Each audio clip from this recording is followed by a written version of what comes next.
analysis, and we are going to start with the drought and food scarcity. The country has been facing a drought, disaster, and food scarcity.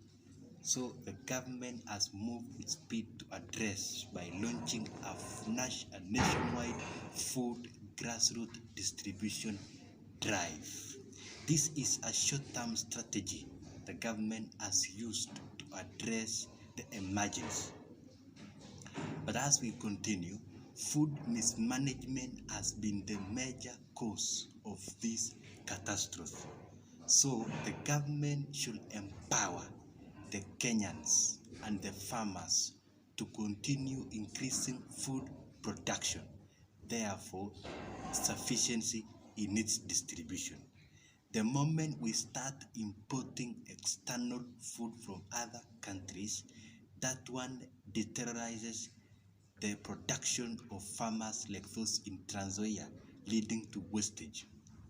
So the government should empower the farmers in Kenya to increase food production.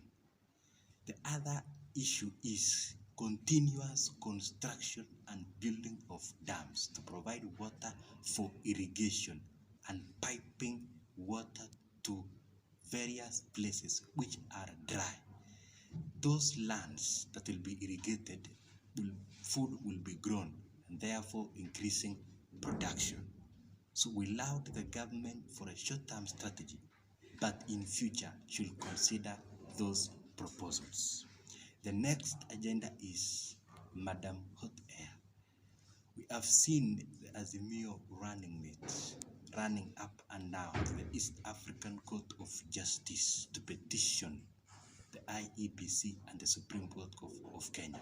Her issues that she has complained in the petition is that the IEBC conducted shoddy elections and there is an intruder or a foreigner who intruded the servers. Also, she is seeking that the Supreme Court declaration to be nullified.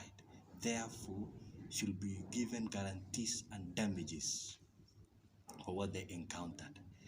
She is also extending to claim that the Supreme Court judges did not consider their affidavit, scrutinize well, and make a comprehensive judgment.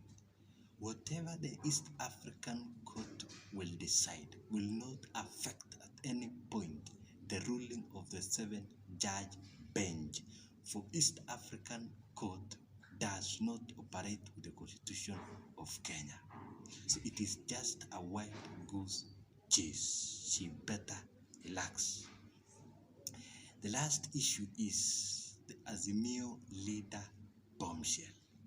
We have seen Raila to have retreated to his official duty as the chief opposition leader, and he is coming out frankly with the first issue of defending the immediate director of criminal investigation, George Kinoti, from prosecution by the current regime.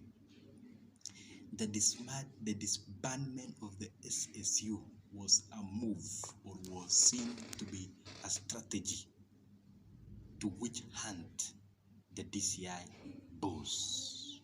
So ODM leader is accusing the president of personal vendetta. That is trying to deal with those who campaigned against him in the 2022 elections.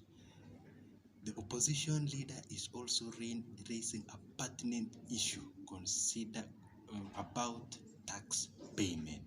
That is, the current administration is trying to pressurize Kenyans to raise more taxes through NSSF and NHIF, which are already corrupt. So the advice is we close all the loopholes of corruption. These issues that are being raised by Raila is a move to portray the government as victimizing its citizens who should be salvaged from shocks of cost of living. But the Ruto's administration seems to have shelved the manifesto first and start implementing radical measures to save the economy. The response by the Kenya Kwanza side, which was done by his deputy, is being overdone. He should minimize his response to Azimio leader and reduce his lamenting. Get down to work and save Kenyans. Your guess is as good as mine.